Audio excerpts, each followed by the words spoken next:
What's up, guys? Welcome to the Mississippi Real Estate Podcast, hosted by Ryan Watson. And I'm Tripp Spruill, where it's all about real life, real talk, and real estate. Join us as we dive into the stories, trends, and insider tips shaping the world of Mississippi real estate. Whether you're buying, selling, investing, or you're just curious about the market, we've got all the insights you need to navigate with confidence. So if y'all are ready, let's get real. All right, here we go. We're going again. All right, guys, welcome back to another episode of Mississippi Real Estate Podcast. Today, we have a very special guest. He's a real estate agent also for open season properties. He is a land consultant for his own company called Wilds, which is really cool. We're going to get into that, land management stuff, and how to bring value to your property. Also, he is a co-host for Speak the Language podcast. And without further ado, here he is right here. Glad y'all invited me over here. Jordan Blissett. We're glad to have you. Not far from the house. It's right in the backyard Yeah. here. Yeah. Right around the corner.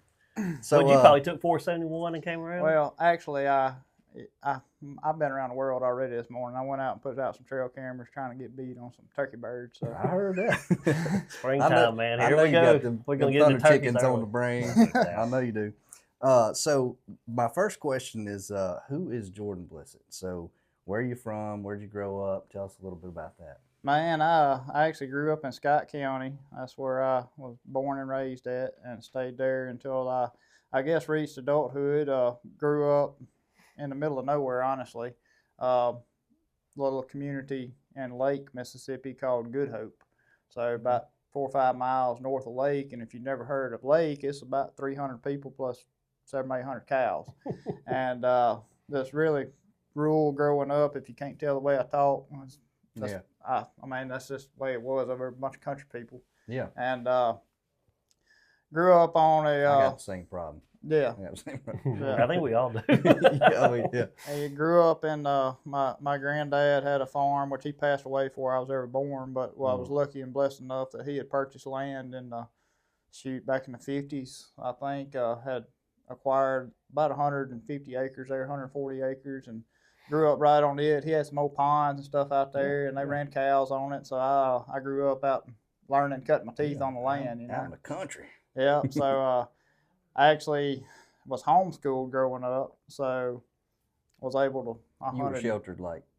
I was bad sheltered, but I sheltered in the woods. There you go. That's not a bad thing. That's the best kind of shelter you can get right there. I got to hunt and fish more than probably any kid ever has. Since for a 90s kid anyway.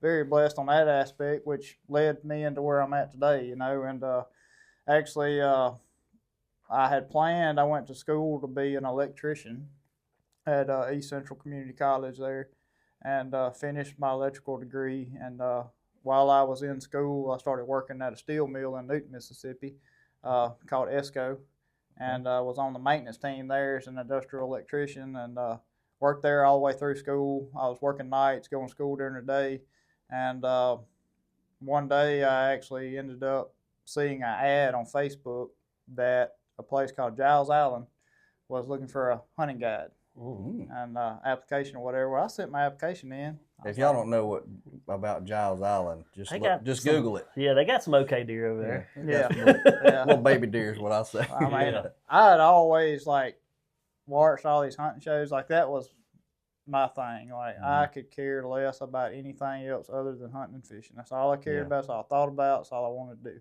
Yeah. And likewise. Yeah. Mm-hmm. Well, I saw that ad for application to put in for a guide position at Giles. Well, I put in for it. They called me to come interview. I showed up.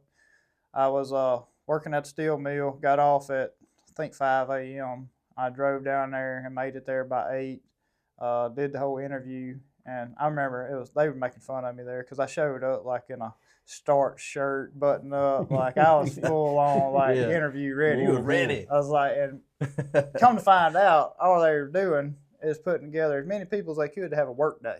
Okay. Free labor. Oh my gosh. Okay. And you were out there looking ready to go to work. Clean. I had went and bought a new shirt for this.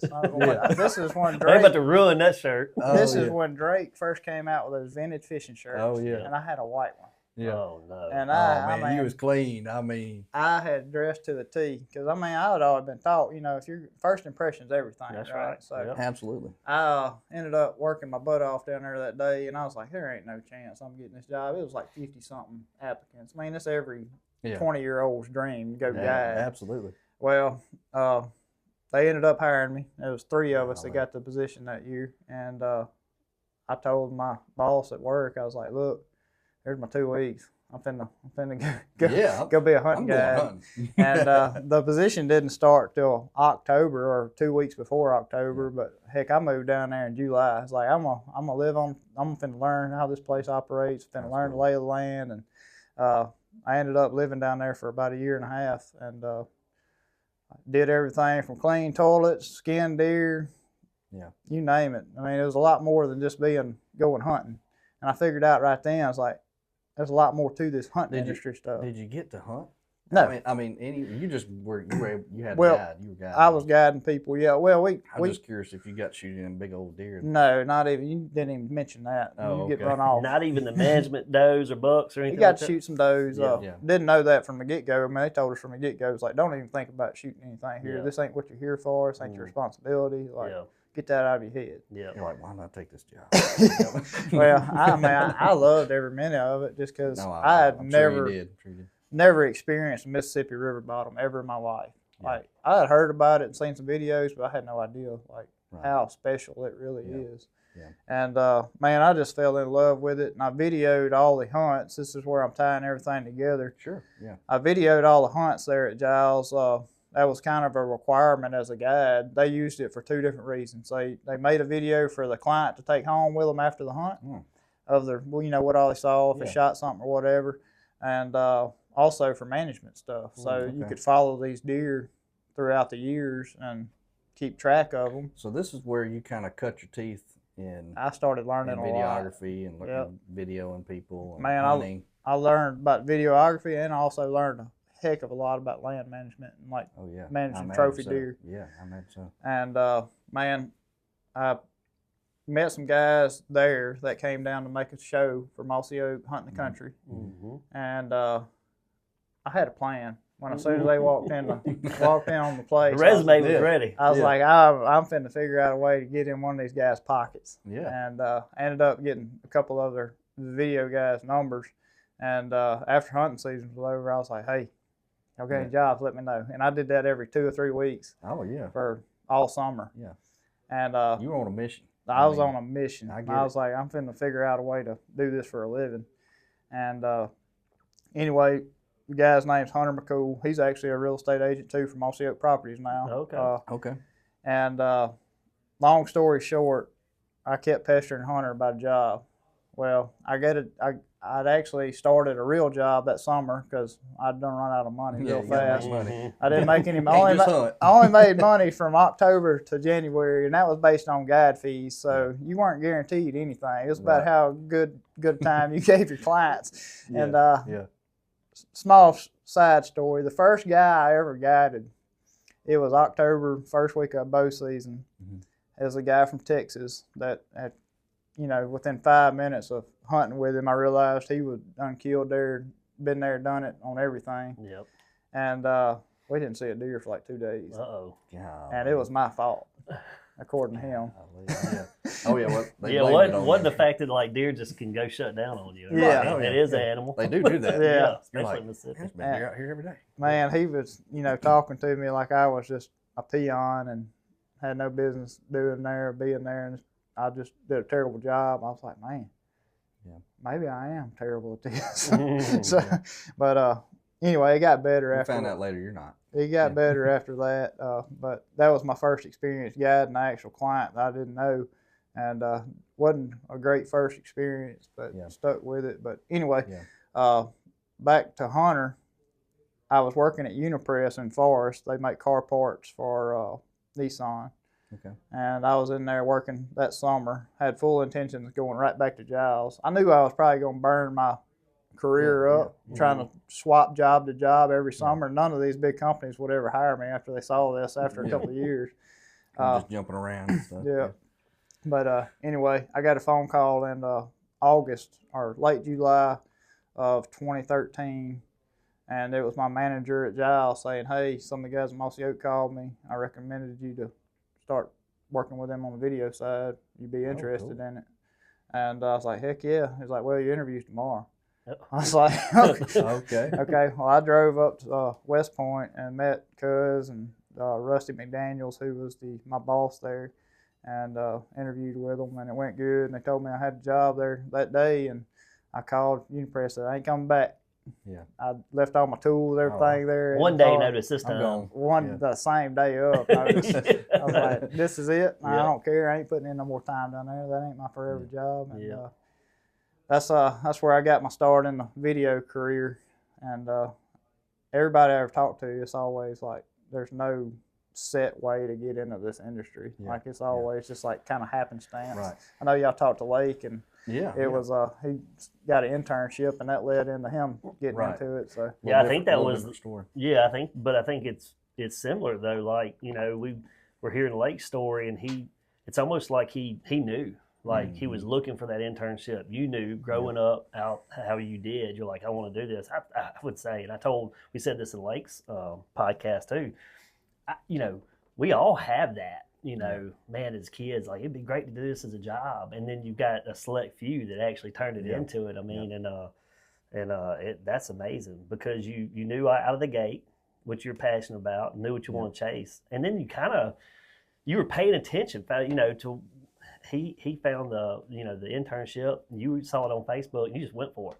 Yeah. Well, because really, what are the requirements for guiding services? You know, because I would say that's probably when things were really kind of just picking up with land management. You know, killing better deer. You know, letting them try to get age and all that stuff. So what did you have to tell them? Like, here's my experience, because you're 20 what, you know? Looking back at it, this was so dumb. But I put together a little resume of all the critters I had killed and sent it to them. You're like, I've killed a squirrel, I've killed a rabbit, I've killed a deer. Not the best first impression of like, you know, this guy looks like he's all about himself. And but once I got there, I think they were, you know, saw I wasn't scared to work was the main thing, because I was out there in my brand new Drake shirt getting all sweaty and dirty and wasn't worried about it. And, you know, just tried to outwork everybody else that was there. But 100% a God thing, put me in the right place, right time, and giving me the sense to take advantage of the situation, you know. Cool. And you got some people that would have that opportunity open up, that door open up, and they're like, man, you know, and they may not do it. So. And, you know, moving from there, I went to Primos, which is a story all in itself. So Lake Pickle and my wife, Jessie, actually grew up across the street from each other in Crossgates here in Brandon. And I knew that. I started dating her, and right when I started at Mossy Oak, like I was like, man, got a new girlfriend, starting a new job. Yeah. She may not be around much longer from what they're telling me how much I'm going to be gone. Yeah. But anyway, I was traveling. She hung in there. I hung in there. I was traveling 250 to 300 days a year at Mossy Oak, and I did that for 3 years. And her and I got married in 2015, and you know, I moved her all the way up to West Point in the middle of nowhere, and we were living in the middle of nowhere in Webster County, about 30 minutes from anything. Yeah. And figured out real fast this is not the place to be, you know, with my job, asking her to be away for her mama and everybody else, and then plus me being gone, she's just pretty much here by herself. I want to pause you real quick, y'all. By the way, on their Speak the Language podcast, this last episode they just did, y'all go check it out. Actually, Jordan and Lake's wives are both on there, and they're talking about a little bit of this of 12 years of turkey hunting with you, being married to you, or something like that. So it's a really cool episode. You get a perspective from the wives from it. And then, you know, so it's really cool. But y'all go check that out. I didn't mean to cut you off. No problem. I just want to insert it in there. But she's a she's saint. put up with you. She's a saint, 100% a saint. Like, I wouldn't put up with me some years.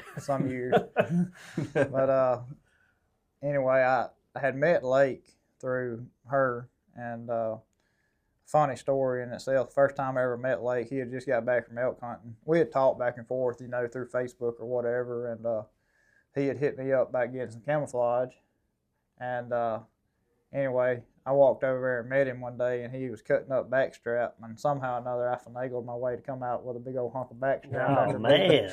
And anyway, we had from an elk? Yes. Okay. From an elk. That's some of the best. A lot different than a, yeah. If you don't know, that's a big old strap. That's a big one.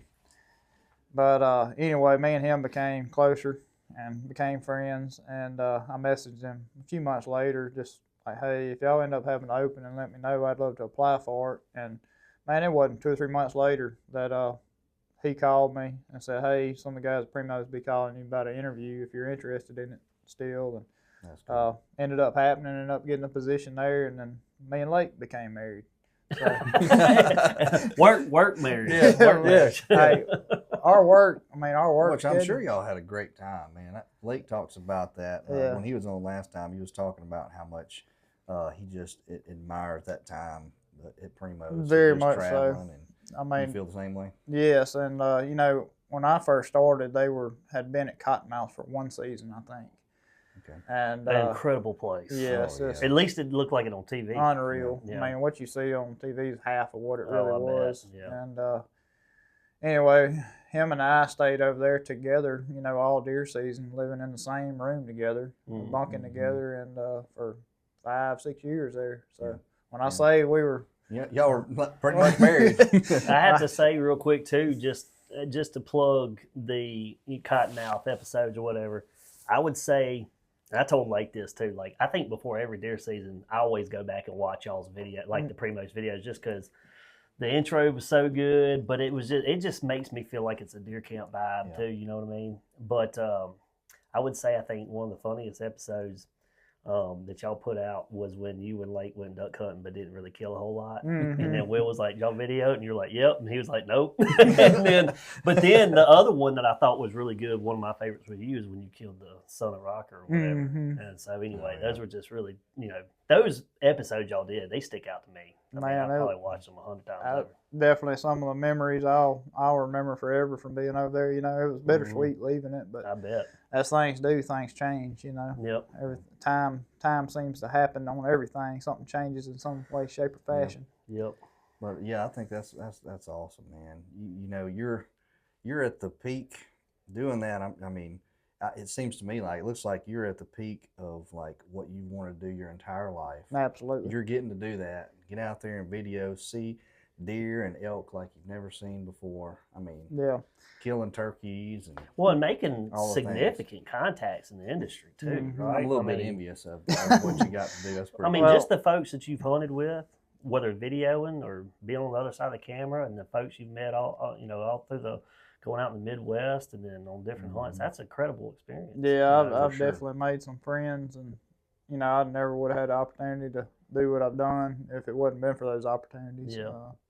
Definitely, it's been very, very blessed life I've had so far. Yeah. So you were working for Primos. What led you? Did you go straight from Primos into real estate? Yes and no. Okay. So the reason I wanted to, or the reason I had a job videoing, was not for the fact I loved video. It was for the fact it gave me the opportunity to be in the woods. Right. And my fascination with land enhancement, I guess, improving things, started way early in life. 13, 14 years old, I was making food plots where food plots had... How can I grow big deer? How can I make it better for everything? Honestly, it started with growing big deer, and then I realized in Lake Mississippi you can only grow such a big, only get so big. I only get so big over there. But my fascination with, I guess, manipulation of land really started when I was 13 or 14 years old. And when I got the job at Giles, like planting 200 acres of food plots a year, timber cuts, you name it. The place was a poster child for habitat on wildlife, on deer. Mm-hmm. So I got into that, and when I started working at Mossy Oak, I filmed a lot for the Gamekeeper show there too. Okay. So I was able to pretty much every summer there for 2 or 3 years. That was my kind of off hunting season job, was producing the Gamekeeper show or helping produce it. So I got to go spend time with like people like Mark Drury and Terry Drury and like some of the most renowned wildlife deer managers in the country, filming them what they're doing that sets them apart. And naturally, a lot of that stuff's gonna rub off on you. You're soaking all that in. Yeah, and I mean, I was like, I absolutely loved it when they said, like, some of the guys that worked there talking about going to film a gamekeeper show, and it's like, man, I don't really want to go do that. I was like, yeah, let's go. One of the ones that stick out is like I spent some time in Alabama with a guy down there and around Selma.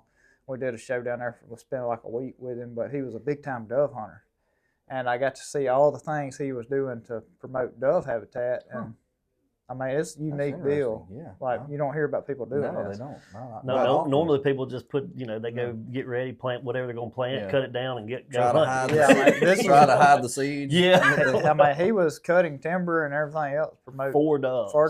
Wow. So he was also doing it on quail side. So I got to learn, like, okay, what's upland prairie stuff supposed to look like? What's enhancement? And I've been blessed to be able to see everything from river bottoms of Mississippi all the way to stuff like that on upland prairie restoration deals. Managing doves. I mean, just you name it. It's been a cool process, and that I was just like a pig in slop with that. And I started low key managing people's hunting properties or giving them advice or whatever it may be. If it was an excuse for me to go look at a new piece of land, I was in, and did it for free for years. Yeah. Just because I loved it, and that is now morphed into more of a business side, which I love it. I'm passionate about it. But going back to your question about transition from Primos to real estate, so about 2019 or 20 range, Primos was bought before I even started working there by another company, and they started changing a lot of things, going more corporate towards, Lake was talking about that. Things were changing. That started with Bushnell's. It's changed name 4 or 5 times, but it started getting more of like, hey, put in your PTO. Why are y'all taking days off after hunting season? All you do is hunt all the time. Just people didn't understand what we were doing. And they also started having layoffs for honestly making the bottom line better, making numbers look better on paper. And they're sacrificing careers for making numbers look better. And I'm not trying to beat around the bush. That's what they were doing. That sounds corporate. Making numbers work on paper. It doesn't matter if you take food out of somebody's mouth or whatever. Just make the numbers look right. And I started, me and Lake both, we started like, okay, what's our backup plan here? What can we do? And I had no intentions of getting into real estate. Honestly, just being 100% honest, I hated real estate agents. Dang. And look at it. And the reason I am one. Specifically the residential. Except us. I used to get so aggravated, with land listings and such that, every property was the cat's meow, the best property that's ever been on the market, and all these trail camera pictures of giant deer and all this kind of stuff. It's like, you can't ever find another one like this. I was like, I ain't lying. Just it's car salesman approach. And anyway, had no intention of being a real estate agent, like zero, zilch, like none. And ended up meeting a guy named Thad Miller on a turkey hunting trip with Primos in 2017 or 18. Okay. And ended up being my cousin. Long story. I'm condensing this. This is Mississippi. You don't ever know. He ended up being my cousin, but what Thad did for a living was buy and sell hunting land. Himself. He's not a realtor. He just kind of flipped it. He'd buy a place, improve it, sell it. Great business model. And the thing I liked about him was he didn't lie to people. It was, you get what you get with him. There's no anything hidden behind closed doors with him. Well, I respected that. And he had obviously figured out a way to make it successful without being dishonest. Right. And honesty goes a long ways today. 100%. It goes a long ways. And I was raised like that. I'm sure you were too. So that immediately was just something that drew you to him, I'm sure. Yeah, and he was on the same page with me. He didn't like real estate agents either. But he is one. No, he was just flipping land. He's like, you can do this that's right. He wasn't one yet. He was the owner of the land. Yeah. I got you. But yeah, it was all his skin was on the line. You know, he was the one putting it all on the table for these things. But I guess a couple of years passed by there, and me and him became pretty good friends. Went on hunting trips and this, that, and the other together. And I guess it was 2020. Yeah, 2020. We went and ate lunch one day, and he told me, he's like, I know I said I hated them, but I think I'm finna start a real estate company. Would you want to come work with me? I was like, no. I mean, but if you say I need to, I will, because I trust you. Yeah. And anyway, after that, he's like, the key to our business is going to be honesty. Wow. If I catch you putting $1 above your morals, you're out. You're gone. We're going to have a zero bull crap policy. Right. Like, we're going to sell land the right way. Right. In his opinion, which there's a lot of realtors out there that do this. Sure, absolutely. But there's a lot that don't too. It only takes one to really give us a bad, you know what I mean? It's just like the real estate industry, the roofing industry, insurance industry. Insurance. There's a bunch of. There's not a bunch. Reality is it's a sales position. Sales. I mean, I'd say sales in general. You can get that stigma. Yeah, I mean, there's a bunch of these sales industries that have a few bad eggs out there that paint the light of everybody's like that. That's right. You know, and you know, that was part of the agreement with him starting open season properties, that, you know, we're going to do it the right way. Right. We're going to be honest.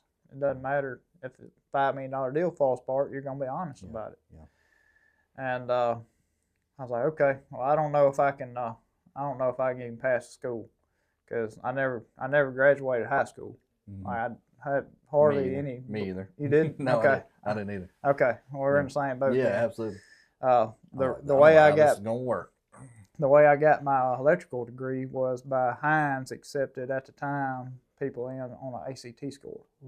So I was able to get in there off ATC score, and ended up transferring to East Central because I was already in college at that point, so I didn't need a high school diploma.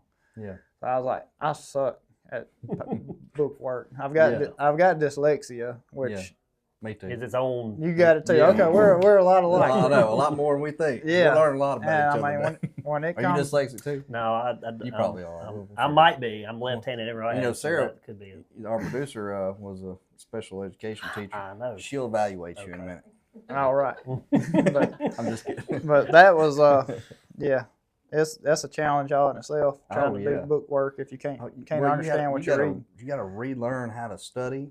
I mean, I forgot everything I thought I knew about school or learning anything. Mm-hmm. You know, when I got ready to do it. So is that your same boat you were in? Same boat. It took me probably, which I was working at Primos still then and doing school at night, and I had some other side businesses going on at the time, so I was stretched at no end. And my wife was like, pushing yourself too hard. You were married by this time. Oh yeah, this was we got married in 2015, so this would have been late 2020.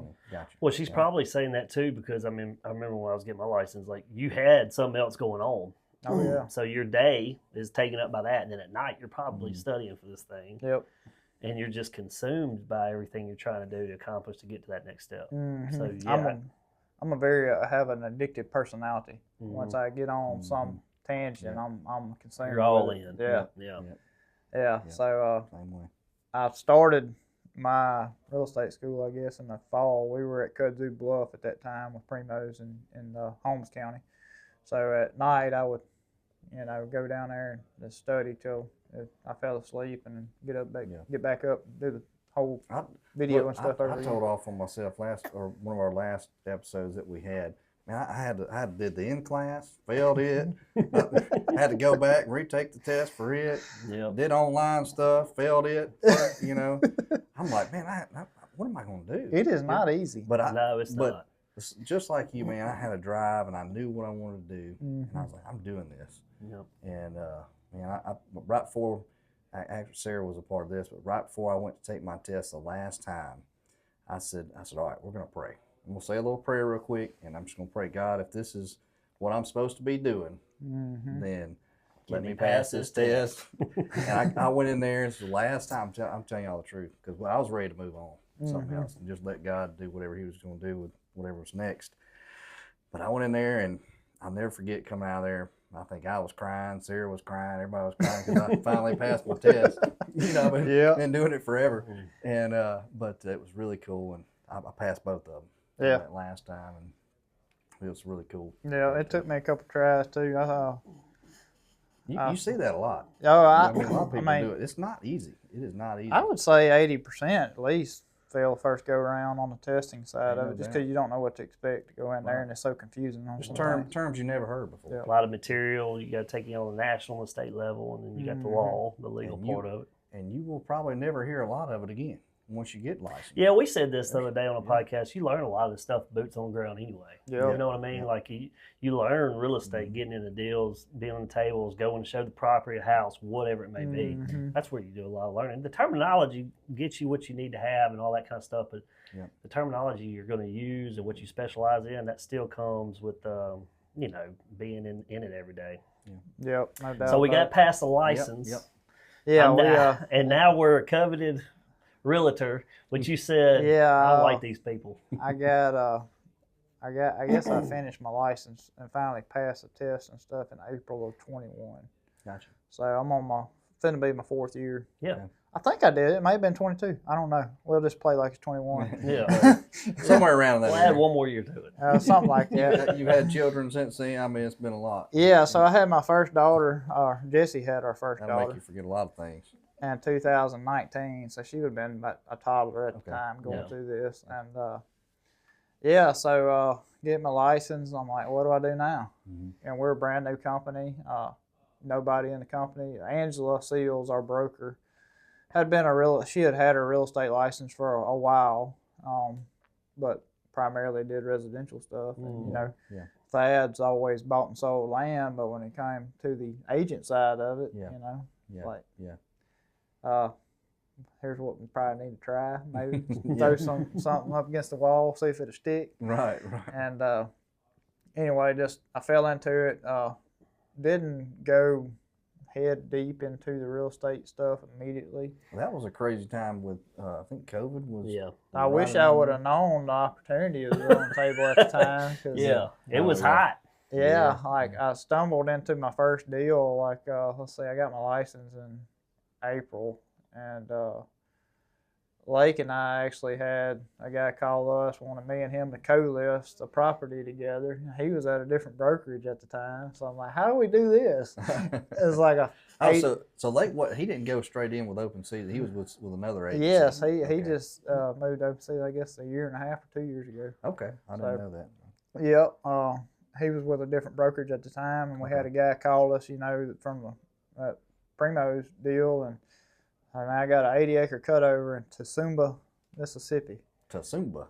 You know where that is? I've lived in Mississippi all my life, and I don't know. I've heard of hot coffee. Yeah. I've heard of a lot of things. I had never heard of it at the time either. Is that Tsumba? I think that's how you pronounce it. Kind of like Pelahatchie, if you ain't never heard of Pelahatchie. But it's about 20 minutes on the other side of Meridian. So it's close to Alabama. Between Meridian and Alabama line. Yeah. Yeah. So 80-acre cutover tract. We don't have a timber on that. That's landlocked. Well, yeah. We got us a. Hey, it's a listing. That's true. I think it was like $1,000 an acre or something. Yeah. Golly, I wish there was land $1,000 an acre nowadays, man. It's hard. You could probably go buy this for $1,000 an acre. Probably too. right now. Maybe 900. they might even drop the price. Oh man, but I was fired up by having something I could finally advertise. Finally got a property we can put out on the Facebook and say we got it for sale. Yep. And I figured out real fast that you need to kind of vet these deals out if they're 3 hours from the house or 2.5 hours from the house, because you'll go in the hole. Oh yeah. At a 6% on a $80,000 deal. Yeah. There's not a lot of profitable room in there if you're spending $100 going back and forth every time. Ain't no doubt. Yep. Burn up all your money. That's one thing people don't realize in the real estate world. It is a pay-to-play game. Yes. And there's, you're just talking about fuel. And there's a lot of people. I had this conversation with somebody last night at. Well, you've got media and pictures that you have to pay for. We were talking about all the things you have to do, and I mean you've got the associations to pay for, you got the MLS to pay into. I mean there's all kind of stuff you got to do. I don't know about you. Do you have super key access? Do you don't even? I think I'm supposed to. Super key. Well, I don't know. I mean, if you focus on land, you probably don't have to. You probably worry just about have, worry about having a lock with a combination. I had it when I first started. Yeah, but that's a monthly. That's a monthly expense. I don't think I pay for that anymore. Yeah, probably not. I may still. I don't know. I don't think I do though. But so how did the 80 acres go? Man, we showed it. I don't know, 15 or 20 times, and nobody would pull the trigger on it. And time went on. It kind of went stale, and I had another real estate agent reach out one day and say, "Hey, I got a guy interested in it. You want to go show it?" And I was like, "Yeah, sure." I mean, text the owner of it, tell him I got somebody finna go look at it. I text the owner of it. He gets back with me a couple hours later. Like, "Hey man, we sold that place a couple weeks ago." Huh? What? They didn't even tell you? What? Hang on a minute. I was like, it's like, you're still showing it. Do what? Yeah. Y'all sold it. Yeah. Where's my money? Yeah. Yeah. Somebody left me out of the loop on this deal. My goodness. So anyway, just tried to not make a big deal out of it, but heck, I was like in the hole on this thing a couple grand at the time. And it wasn't but a couple grand to make off of something like that. You know? And you were split. You're co-listed with Lake, and plus, if potentially another. I would venture to say that you lost money. Yes, I lost money on this deal. I imagine. Now he hates real estate even more. my real estate. It wasn't Lake's first listing, but it was my first listing. You're probably, this ain't for me. Yeah. Got to drive 3 hours this place. Dude sold it out from under me. It's like, what in the world? Yeah. Good first experience, figuring out. That's way to learn. And it turns out the guy made it right. He was like, we sold the place, but we'll pay you half your commission back. I was like, okay, I guess whatever. Yeah. Just get something back out of it. And that was my first listing. That's how it all turned out. Then I had to call the buyer's agent to call me. It's like, hey, they done sold the place. I didn't know that. Sorry for the time. Sorry, it ain't there no more. Somebody else done bought it. So how did that? So naturally, I guess with you being loving and being a part of all this land management stuff, videoing all this land management things, how did that lead you into? Or I guess you just naturally kind of went into started doing the consulting thing and helping people bring value to their property. Yeah, so one of my first grow bigger deer, turkeys or whatever. So with Thad, the owner of Open Season, he's like I told you, he had been buying and selling their own tracks, which with me that was a huge reason why I decided, let's go to work. I'm gonna go to work with Thad. I ain't even talking to nobody else. I ain't even considering anybody else for the fact that it gives me an opportunity to work on land. Right. Because he's my friend, he's my cousin, but he's also a big landowner that's going to let me get turned loose on some of these properties and do what I want to do to help him improve the appreciation of them, for one, but also be able to just get out there and mess around. So what does that look like? Do y'all go in? Do you hinge cut trees to make thickets? And you name it. Whatever. I've got 4 or 5 projects going on right now. Just for an example, one's in Madison County. I just went and did an overview on it last week. The guys that have owned it 3 or 4 years, it's a good turkey track already, but they've realized they're not holding deer. And they want to make it better. It's mostly they have some more land and stuff scattered around. It's better deer hunting. Gotcha. But so they've never put a big emphasis on deer on this place. Gotcha. But now that their kids are starting to get of age to start hunting, they're like, they want to try and. Our kids don't even want to go hunt here because they don't see any deer. Yeah. So like, what can we do to make it better? And what I like to do when somebody calls me and says, "Hey, I want to come bring you out to my place, put together a plan to make it better." Well, I'll meet with them, get their objectives, what they want out of the deal. What's your 5-year plan? Are you looking to sell this place or whatever it may be? Right. And every property is different, so there's no tailor-made plan for each particular property. Yeah. But what I'll do is go meet with the landowner, ride the place, walk it, whatever it may be, and then I'll be making mental notes, writing stuff down of, okay, dropping pins on onyx, labeling them, what we need to do here. This would be a good spot for a food plot. Right. This would be a good area for bedding, whatever. And I guess one of the things I pride myself in is not just the habitat work, making it better for wildlife, but I'll try to set it up where the huntability is better. Yeah. I say that smiling because some of my buddies are making fun of me saying that word today. What is huntability? Yeah. It's making it where you can get in and out of this place without disturbing anything. Without busting your deer out. I mean, it's a thing. Yeah. Yeah, that I guess you don't think about how much that plays into it, too. You got to be able to slip in without them knowing you're there. Mm-hmm. Because if you go into the stand every time you bump them off the beds, well, there goes your deer. Or if your access is wrong for the wrong winds, you have a lot of long, slender properties that may be one in, one out. One way out. A north wind may blow the whole place out from where you park the truck. Yeah. So a lot of that stuff goes into equation when you're really putting a plan together for a hunt plan / habitat plan on a property. So that's what I do is I'll go in, meet with the guy, go through, see what their goals and objectives are. Then I'll get down at the computer and start dissecting this place and drawing out new food plots. That's cool. Timber cuts if we need, or diversity in the landscape. What are we going to do here? Like this place in Madison where it's going to be a pretty good sized timber job just for the fact it doesn't have any thickets on it. So, but inside that timber job, we're doing other diversified aspects of it where we're opening up canopy, doing little clear cuts inside of a thin, to create these little micro bedding areas, and there's a lot of things that we do to really dissect the property. Like that was 200 acres. I chopped it into fourths and making every 50-acre section its own place itself. So that's interesting. Well, tell people real quick because you just said you LLC'd this thing. Yeah. So tell people because the name's clever. Yeah, it's very cool. It's called. So go ahead and plug it. It's called Wilds. Yep. You still got that acronym? I can't remember off the top of my head. It's your business. It's catchy. Wildlife. Let's see. What was it? Wildlife. Let me look it up. I'll pull it out here.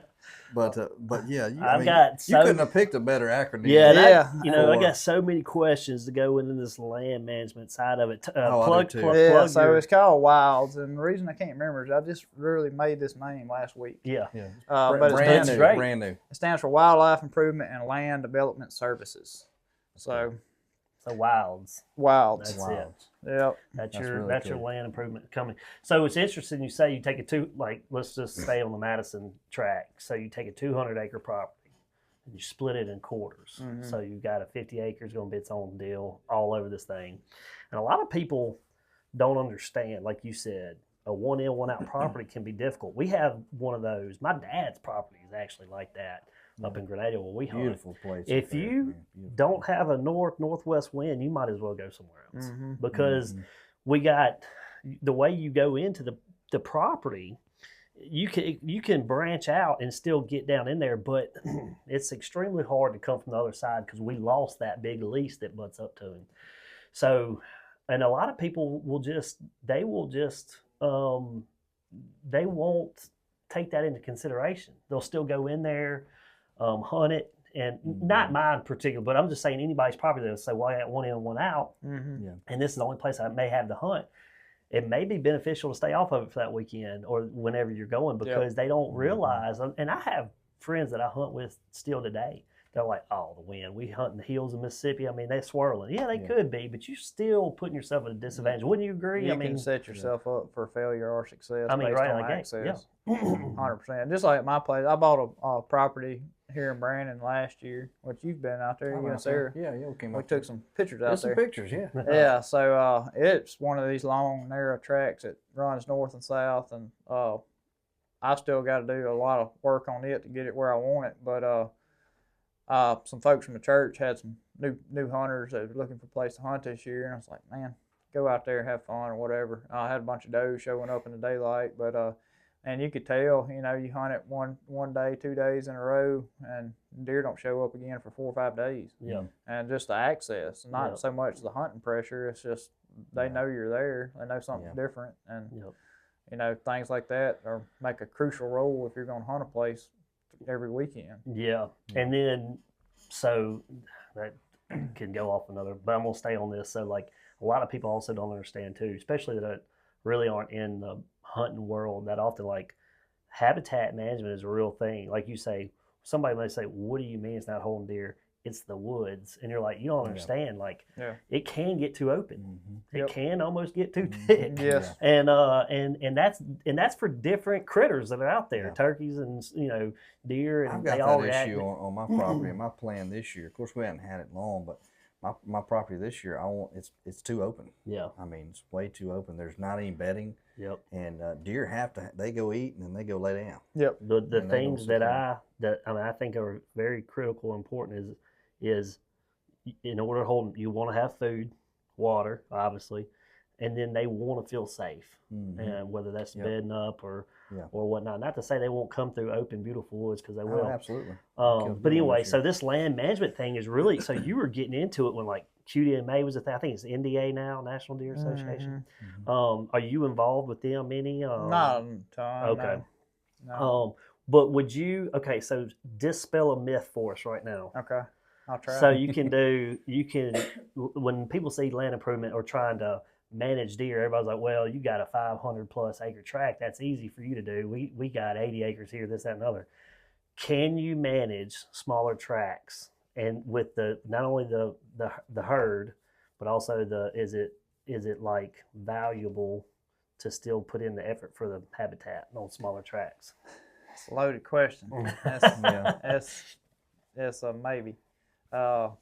I will say you have to have. It depends on what's around you. Exactly. That's what I was going to say. You have to have cooperatives with your neighbors. Yes. If you can get the neighbors on board, absolutely, you can trophy management on the place. And I would say a good area of that is upper part of Madison County, around some of that Big Black, where people have smaller tracts, but they're all on the same page. We're killing 4.5-year-old whatever deer. That's the thing I run into a lot of people that want to buy a piece of ground that has big deer capability. Yeah. Well, that's an eye of the beholder. The thing you can do is manage for mature deer and let the land produce what it's going to produce on antler size. There's things you can improve it to an extent, but you know, you kind of got to take what God gives you there, and you can control the controllables. Yeah. You know. Well, I would say too, to go on that point, me and a buddy that I hunt with on the reg, we kind of butt heads on this. We have two different opinions on this, and he's gotten, and I would say that magazines and TV hunting, even for him, has kind of almost ruined him. I remember reading an article one day in one of our magazines. I can't remember which one, but it was talking about don't try to out hunt or don't try to look for the legendary deer for your region. So the state, right, has the hill zone and the delta, and you got the south and north zones. My club, for example, is on the teetering lines of the hill zone and the delta zone. But we are in the hills part of it, and our deer go up and down these ridges, and you kill a 4-year-old deer there, 5-year-old deer there, and it's not going to look like your 4 or 5-year-old deer over in the delta. No. Just because it's not flat. They don't have as much ag, right, for the food sources. And people don't realize if you're trying to age deer, it's like you said, it's different. So in the eye of the beholder, my buddy's chasing a 160, 70, where a 140 is a trophy at our place. Absolutely. You know what I mean? So, and I mean, being realistic about it, I hear a lot, like, I want a place, or I hear somebody looking for a place, place got 150-inch deer or bigger. Yeah. That does not happen often in Mississippi. No. I mean, I think that's a lot of fish stories. Even at Cottonmouth, you know, that's something I consider the best hunting place in the Mississippi alluvial floodplain, one of the best for sure. Yeah. And, you know, we were averaging killing 60 bucks a year there that were all 4 to 8 years old. And maybe 5 of those 60 be 150-inch plus deer. Yeah. I mean, getting 150-inch plus deer is a tall task. Yeah. anywhere in the country. Yeah. Well, I don't think people realize how big of a deer that actually is. Yeah. Mass-wise, bones. That's a big deer. That's a stud. You know, you're not talking about body weight, you know, whatever, but as far as the inches that you're measuring, that's a lot, and it takes a lot. That's a one in a lifetime deer for a lot of people. Yeah. If you even get to that. 100%. So I would say that's a great point here. Is like, I was always taught with my dad growing up. I mean, does are matter of fact. I never learned how to score a doe until I saw you do it on TV. That whole lay the hand in between the ears, that was hilarious. But even does, like I'll post something on Facebook and I'll say, we celebrate does too. Mm-hmm. Because for me, it's about feeding the family. It's about I love the conservation part of it. I think hunting can have a bad rap, but I think with us three sitting here and Lake and a lot of people you're involved in, like they don't understand. We enjoy the prep. That's and the process. The process, if you do it all the way through.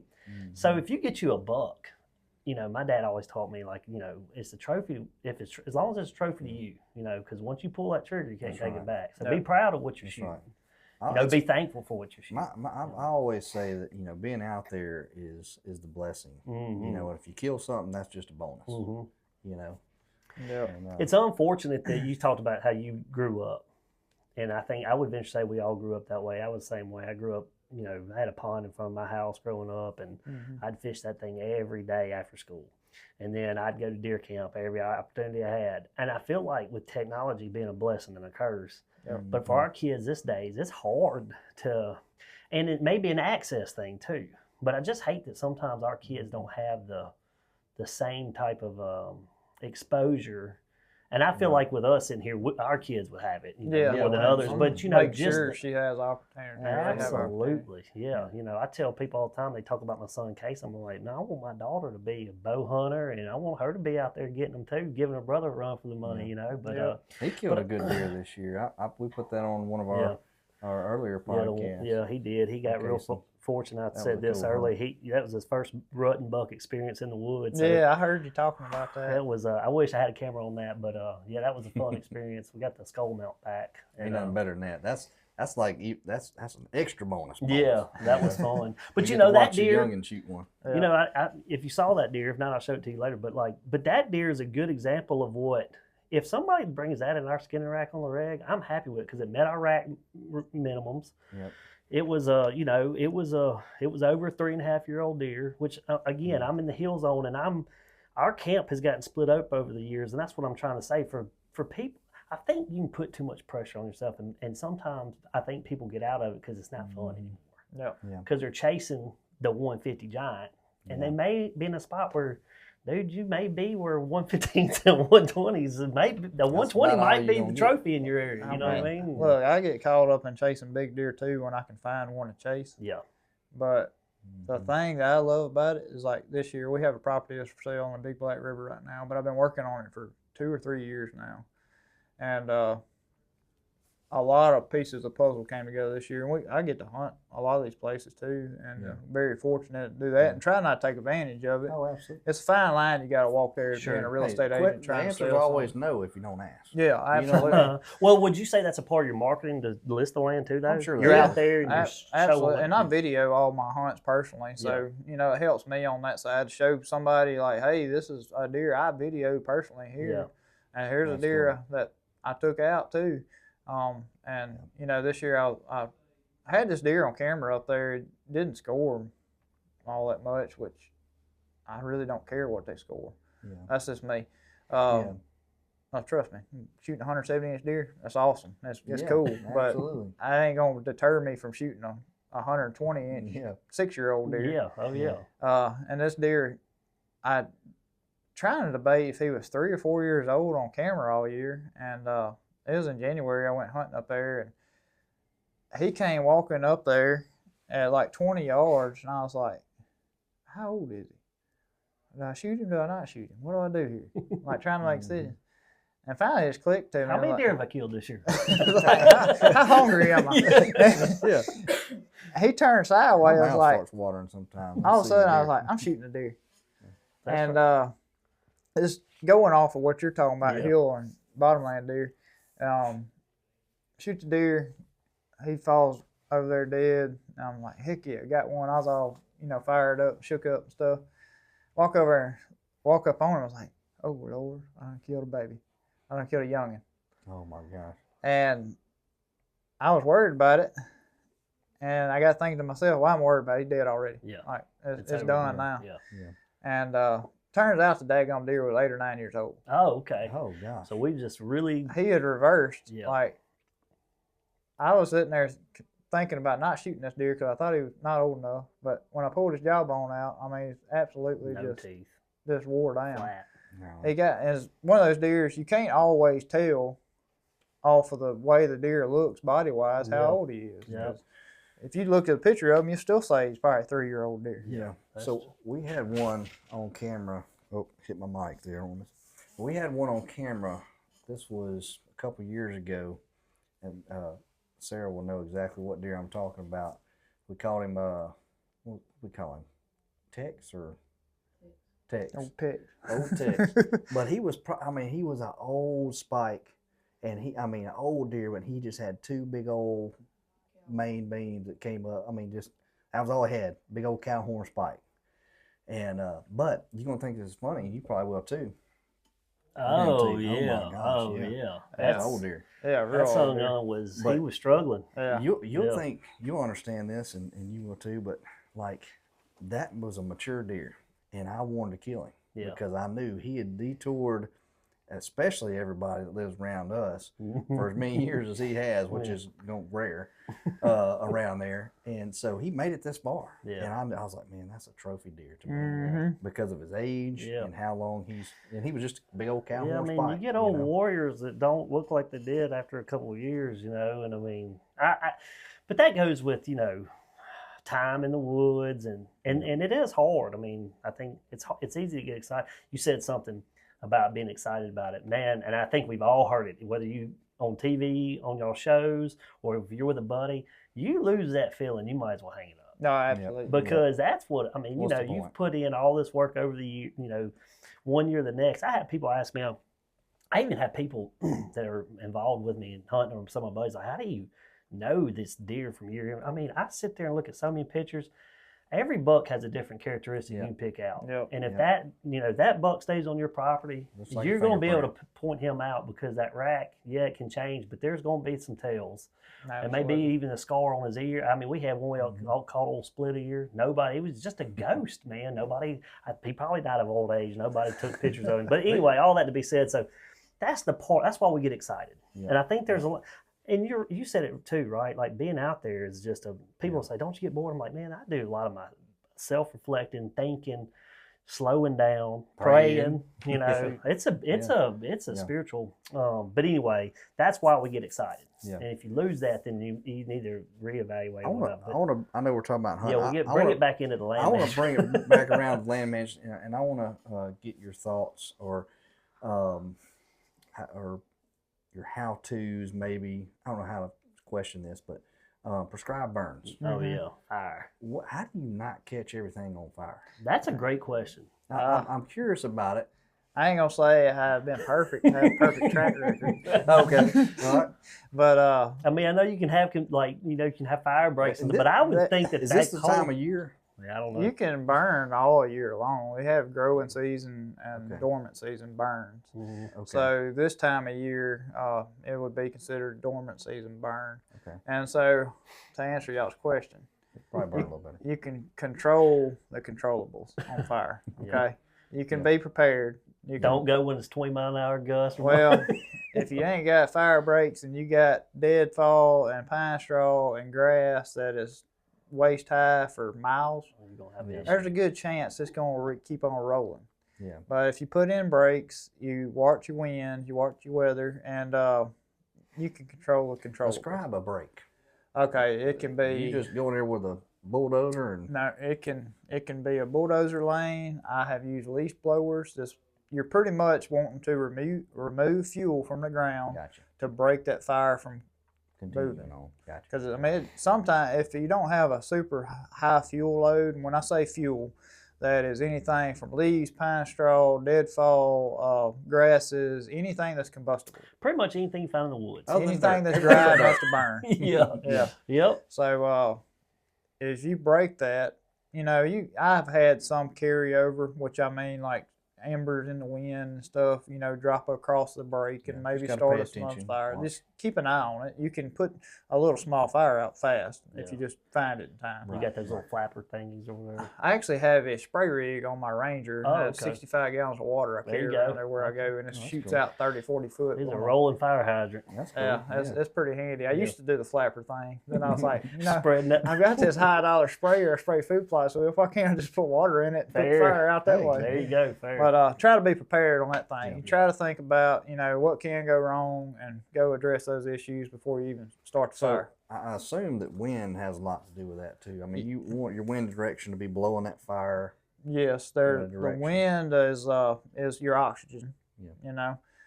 You have several different types of fire according to your strategy on it. The most common used is a backing fire and a head fire. Or a head strip fire. And what that is, a backing fire, that's the first thing I do when I go to set a controlled burn. And it's pretty much broadening your fire break. Because what that fire is doing, you usually start it on the downwind side of your property or whatever you're burning, along your fire break you've already established, and you push it into the wind. So it's going against the wind. So kind of like a duck. Yeah, it's just going into the wind just like a duck. And what that does that's my best way of exactly. redneck explanation there, if you're a listener. It's like a mallard duck cups up into the wind. Exactly. You want the fire to go the same way. Y'all got that? That's a backing fire. That's usually the first thing I do when I'm finna do a controlled burn. You call it a mallard fire. That's it. McGanzer fire. McGanzer fire. Now you just get rolling. You stay on it, don't you? Yeah. So the reason I like doing the backing fire is it broadens your safety zone. Because usually a backing fire is not going to just take out and go. Because it's going against the wind, so it's not like running with the wind. I got you. If you've ever, lit a piece of paper on fire, threw it up in the wind, well, it floats with the wind. So if you're going against the wind, it's not going to go as fast. Makes sense. Yeah. So I usually do that to, open up a big safety zone, usually 80, 90 foot wide on the downwind side. Once I have it fit where I feel like it's safe, where I can't jump and it won't run past, because you're burning up all your fuel at that point. Yeah. And you go on the other side of it and start doing head fires, and that's going with the wind. That stuff will roll. Yeah. So you always want to make sure you're doing the backing side of it, your safety zone, before you ever set something into the wind. And then it just burns itself out. Yeah. Pretty much. Cool. How does it not? Because you see this in pine tracks a lot. So I guess my first question is, can you prescribe burn hardwood? Yes, but it is a little bit more temperamental. Yeah. The way I look at it is the bark depth. Yeah. So hardwoods have thin bark. Pines have a big protective layer of bark on them. Okay. So oaks, hardwoods, they're a little bit more temperamental on heat. You can kill them. Yeah. Pine's pretty hardy. It's hard. I mean, unless you're doing like a growing season burn where you have a huge fuel load. Yeah. Well, I saw something not too long ago about prescribed burning oak trees. I'm like, you can't do that. Like, that's just pine tracks. And I got to reading, I was like, oh, this is the thing. So we're talking about it, and I was like, I never heard anybody burning hardwoods. Really, because it's always, and different hardwood trees have different temperamentals on fire too. But I have about 20 acres of real beautiful white oak, that kind of hardwood stand, upland prairie type vegetation. And what I mean by that is upland hardwood species, like your white oaks, your red oaks. You don't have like nut-alls and stuff growing on the hillside. And those seem a little bit more temperamental on fire, but you still need to. I like doing those when it's not with the trees. Well, no, it's more of controlling your humidity and your fire weather.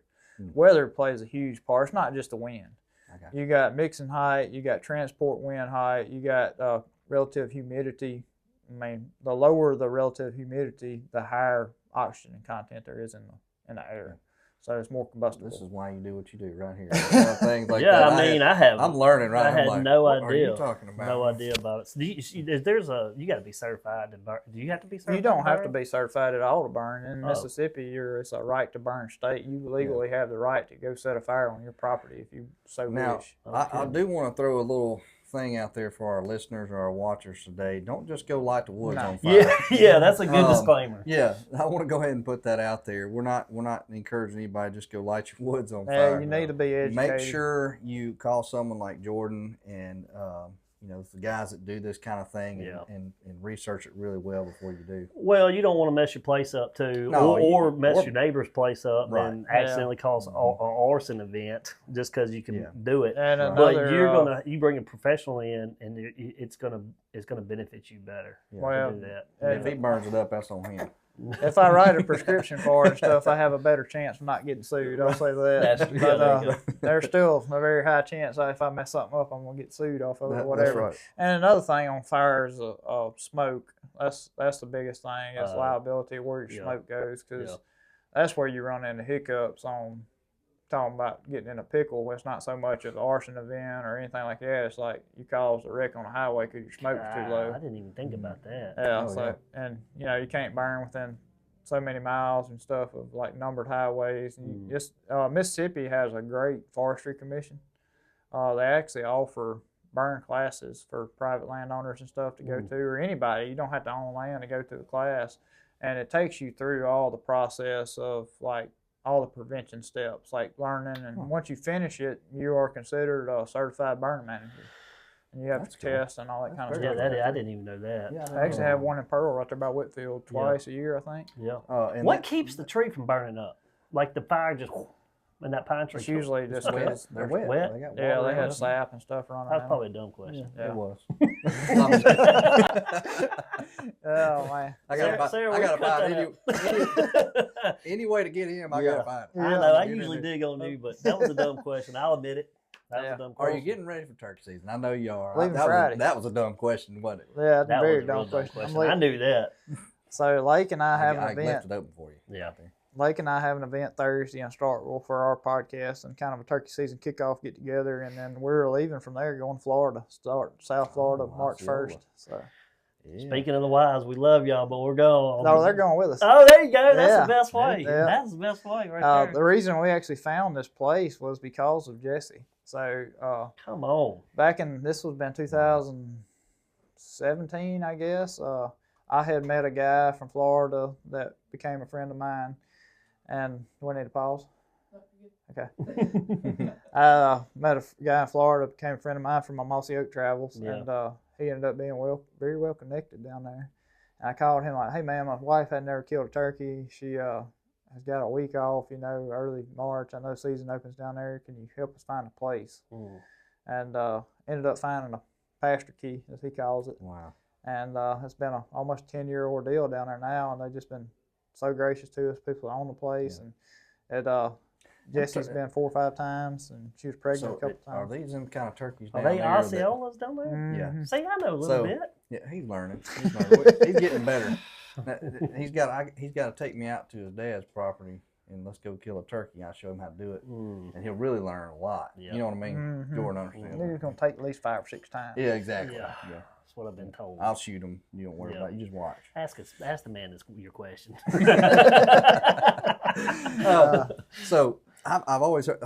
I've always heard that turkeys can swim. Is that down there where they just like walking in, like turkey knee deep water? Or, it's wet in places, but they definitely can find plenty of high ground to get around on. When I say high ground, that ain't a swamp. Yeah. I've heard stories all my life. Man, these turkeys were swimming up to us. And I think they were getting confused with ducks. Yeah, I know some of the places down there, sure enough, South Florida, that are sure enough swamps during the wet season. Yeah, them turkeys have to walk around the water a good bit. But I bet. It doesn't faze them. These turkeys here walk around the water. If they couldn't walk across water, they'd never go anywhere. That's true. They got to address all these little creeks. That's true. Them jokers are loud coming out of a tree. I do know that. Yeah. And getting up going back into a tree. He's learning a lot. Now, I had this one place on my plot. Man, we actually called it the swamp food plot, and it was guaranteed every time you go hunt there for deer, you're going to see turkeys in there. They just roosted in the pine trees above you. A very sloughie area on the edge of a pond. It was a great deer hunt. They love roosting over. But I'm going to tell you what, if you were a turkey hunting, this was I don't know anything about the setups, but this is every time you went, you would see them. And boy, it, almost like clockwork. What's they were coming out of them, coming out of them trees in the morning or going back up to them, and it just sounded like the limbs were falling off. What's crazy about those turkeys is that they might be there in the fall, but in the spring they might be in a whole other area. Yep, that's what that's kind of what I was telling you. If you see them during deer season, you might as well not even go to our place to hunt them. I've been places. I mean, I don't want to talk about turkey hunting all day. I love it, but I've been places where they're like, man, we got turkeys galore. Like, yeah, this spring you need to come out there and come kill you a turkey.